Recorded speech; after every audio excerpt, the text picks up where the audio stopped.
Lekorneko plazan egin dut hitzordua Lumidikoarekin. Beraiek Naia Zubeldia eta Manu Matiz dira, eta argitaratu berri duten diskoa Itzal Zikinak. Vinilo eta C formatoan argitaratu lana, eta gu gertutik ezagutuko dugu.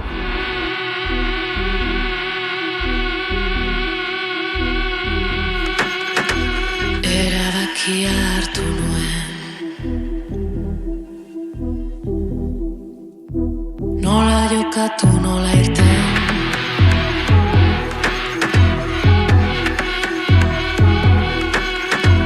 Gizon erdi urdearen, azken horrena iritsi zen. Prozesua aski luzea izan da, ze egia egan diskoa sortzea erabaki genuen, baina gero beti pedala berri bat erosi eta udana soinua hola hobe da eta udana beste kantu hortan ere hobe genuke aldatzea eta zaila izan zaigu behin betiko bertsioak finkatzea kantuenak eta udan. Eta gainera ez da izan hola, kantu bakoitza banaka egina izan da. Hasiera kantu bat, aintzinatu da, gero hola beste bat, eta hortako ez da izan hola aste bat, dena konposatzeko edo denbora hartu du. Gero hori da, hainitz aldatu dira hasieratik Hori da. diskoko bertsiora, baina horiek ziren.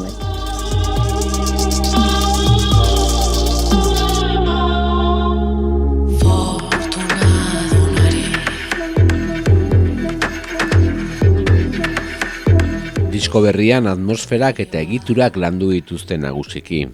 Kantu bakoitza bakarka landu dute, pieza bakar bat bezala. Atmosferak behar egiturak baino gehiago. Izan da gehiago hori soinu bilaketa, pixkat gure nik uste dut disko horren xede nagusia zela gure bi mundu horiek zinez bat egiten dezaten lortzea. Eta orduan hori soinutik pasatzen da hainitz, eta hartu gira gitarra gehiago landuz, ahotsa gehiago tratatuz, eta hobeki uztartzen zirela biak. Eta orduan nik uste dut hori izan dela gehiago, egiturak ez dira hainbeste mugitu. Nire ustez kantu bakoitzak badu pixkat bere historioa zen. Kantu batean Naia etorriko zen, ez dakit, lau akordiorekin, eta hortik ni soinu bat sekatzen nuen, beste aldi batean izaten nintzen ni lehen notak sortzea, eta gero Naiak gitarra bat gehitzea. Kantu bakoitzak pixkat bere historioa okan du. Hastapenetik biak bagenekien ahots bat izanen zela, eta berak bazekien sintetizagailuak izanen zela, eta beraz hastapenetik, ez dira bi mundu da, mundu bat, gure tresnak genituen inguruan, eta bakoitzak sekatzen zuen. Beste aldean norbaitek errantzidan, gure epean sentitu zuela berak gure bi munduen kolaz bateko antzeko zerbait zela, eta hau aldiz gure mundua zela, eta zentzait zinez, espero genuen analisia izatea, hori zen espero genuena, ze egia da hasieran kantuak sortuak ziren eta sintetizagailuak ez ziren hasierako proiektuan, ez ziren pentsatuak, orduan toki bat bilatu dute, baina hor.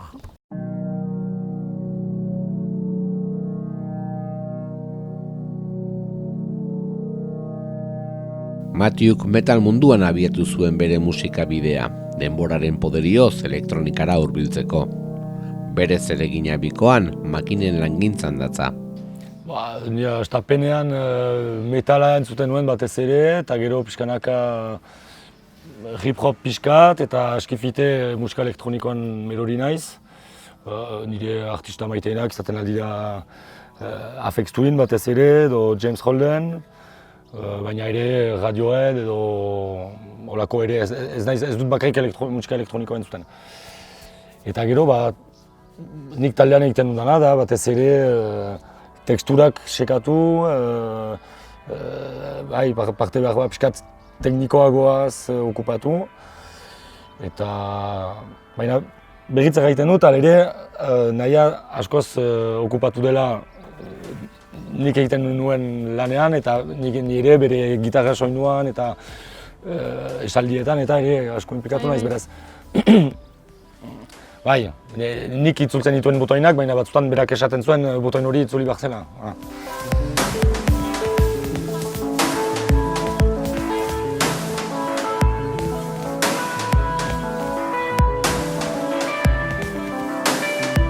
Nahia euskal kantu tradizionaletik dator nagusiki eta bere kantueran nabari da hori. Lumin ahotsak eta gitarrak sartzen ditu. Ni gehiago kantuaren mundutik ejango nuke, familian hainitz kantatzen ginuen, boza askotan eta hola kantuaren inguruan izan da hainitz, euskal kantuaren inguruan. Gero kantautore frantsesak ere maite ditut, frango, eta hori nik ejango nuke ahotsa eta polifonia dela behar ekartzen diodana taldeari.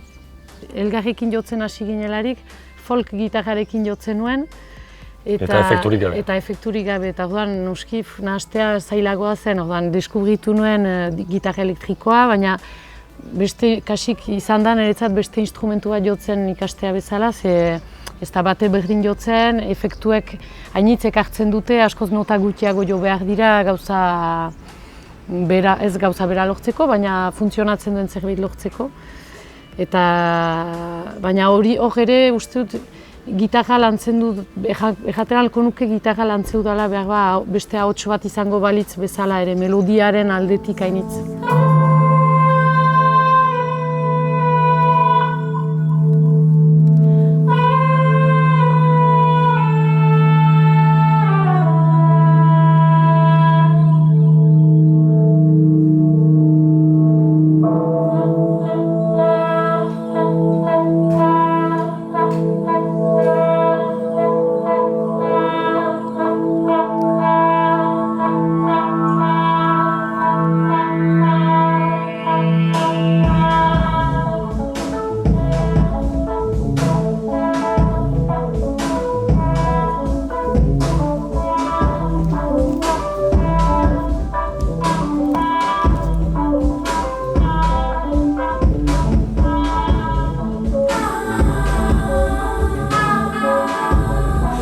Elektropop bezala definitu izan dute Lumibikoa. Hori bada diskoan, baina Nahia eta Manuren musika unibertsoa askoz handiagoa da. Erabili behar da etiketa bat beti esaten galetzen da, ze estilo, beraz, ze esaten aldugu. Egia da orain oso elektronikoa dela, bada gitarra bat, beraz,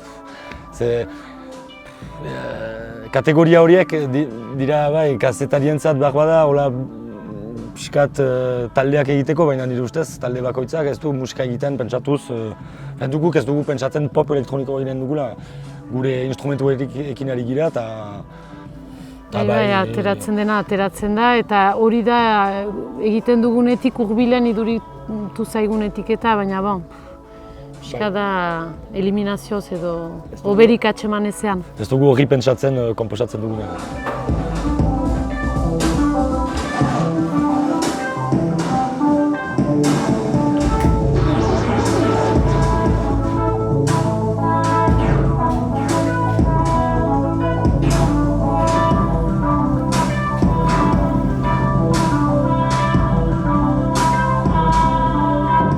Disko berrian tresna berriekin probatu dute.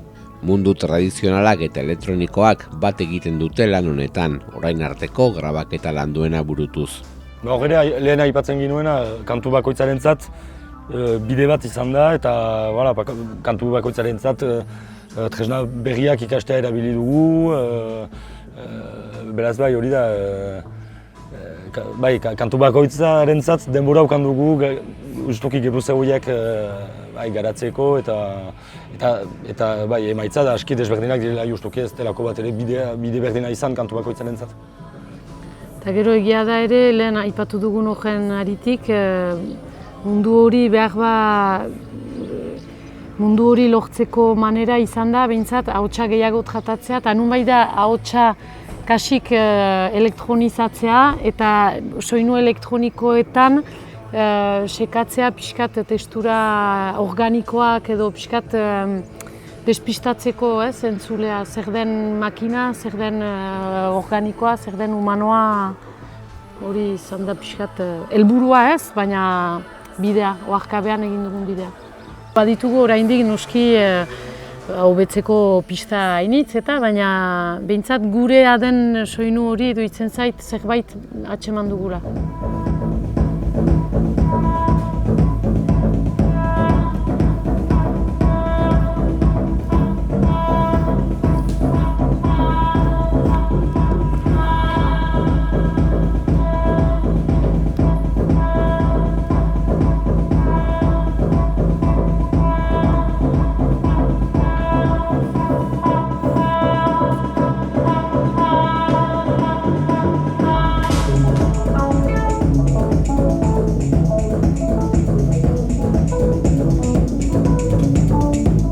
Diskoa etxean bertan grabatu dute. Lasaitasun horretan landu eta grabatu izan dira kantuak. Behin diskoa amaituta, Johannes Buff produktorearekin borobildu dute lana. Dena etxean, hori da ongi dena gaur egun.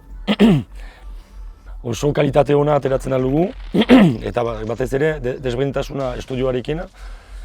Estudioan sartzen garenean baitugu adibidez, 10 ordu, 5 ordu, eta zerbait ateratu behar da 5 ordu horietan. Hor lehen erraten ginuen bezala, kantu bakoitzan adibidez instrumentu berri bat etortzen zinan, berriz denak grabatzen ginuen edo efektu berri bat etortzen zinan gitarrarentzat edo dena aldatzen altzen kantuan beraz. Hori da nire ustez alde ona etxean dena egitea, naiz eta ez estudioetako kriston kompresoreak edo ez dakitzagukan, dena nahi bezain bat denbora pasatzen aldugu dena egiteko, eta niretzat oso konfortablea da. Asko maite dut hori ez, eta naiz eta denbora hartu hori bai. Gero hori da, bere trampa ere baduz, zaila da etetea, bukatzea. Nunbait, noizbait erabaki behar izan dugu, bai aski, hau izango da, eta hortan bego, baina bai bestenaz, grabaketak dena logelan dugu estudioa edo, oetik urbil, txoko batean, eta... Gaur egun, ordenagailu batekin eta efektu batzuekin kriston gauzak egiten aldira, eta desberdintasun hori estudioan eta ordenagailu baten artean mehetzen ari da nire ustez asko. Gehienetan hori ala ere, lehenik perkusioak, egia da lehenik perkusioak, basuak, soinuak, eta gero gitarra eta hotsa. Grabaketan bai, eta gero nahasketa ere guk egin dugu, parte handi bat, gero Johannes Buffi eraman diogu, berak aholku zenbait eman dizkigu, aholku horiek hartuta guk berriz landu, eta gero azken lan bat harekin berriz, azken berak eman zigun aholkua izan zen, eskatugunago joaten alginela, nahasketan ere konposaketan egiten ditugun aukera ausartak edo nahasketan ere egiten aldirela, ez dela helburua dena ongi entzutea, baizik eta autu batzuk egitea ere. Eta... Zaila da, justuki, hilabeteak pasatu dituzunean kantu batean, zaila da pixkat distantzia hartzea, jakiteko nahasketa ongi egina den.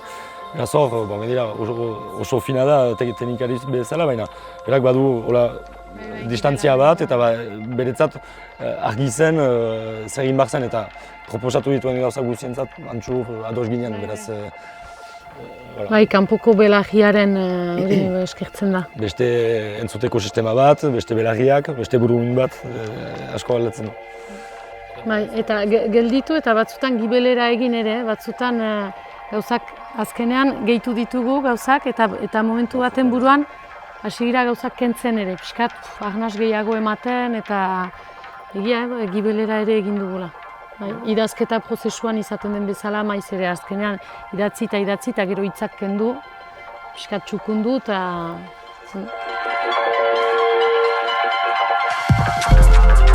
Zuzeneko emanaldietan kantuek beste moldera bat hartu dezakete. Bizkarrezurra mantenduko den arren, kantuak garatu joango dira, improvisazioari toki eginez. Justuko lehen aipatzen ginuen, momentu batean gelditu behar zela kantua evoluziona arazten eta kontzertuak hori permititzen dute, eta oino orain kantuak evoluzionatuko dute seguraski, eta segitzen dute bai. Beraz, uste dut interesgarria dela, justuki kontzertuetan noski, kantua ezagutaraztea eta ezagugarria da. Ezagugarria izaitea, baina ere interesgarria da zerbait gehitzea eta... Piskat behar parte bakoitzari denbora gehiago uzten diogu ere zuzenean, piskat uzten dugu parte bakoitza gehiago garatzen eta... Eta bada improvisazio ere parte handiago bat, justuki, bai egituran eta bai ere soinuetan.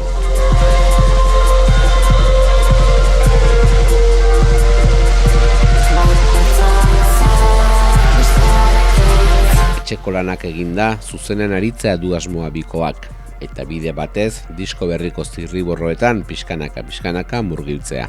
Beti jotzen segitzean ikuste dut hori dela lehen asmoa eta urrengo diskoa ikusi zepea behar dugula ateratzeko, ja hasi behar dugu urrengoari pentsatzen eta gogoz gaude beste ideia batzuekin, beste estrategia batzuekin, zer egin, ze norabide hartu, nik testuak ere gehiago landu nahi nituzke, badugu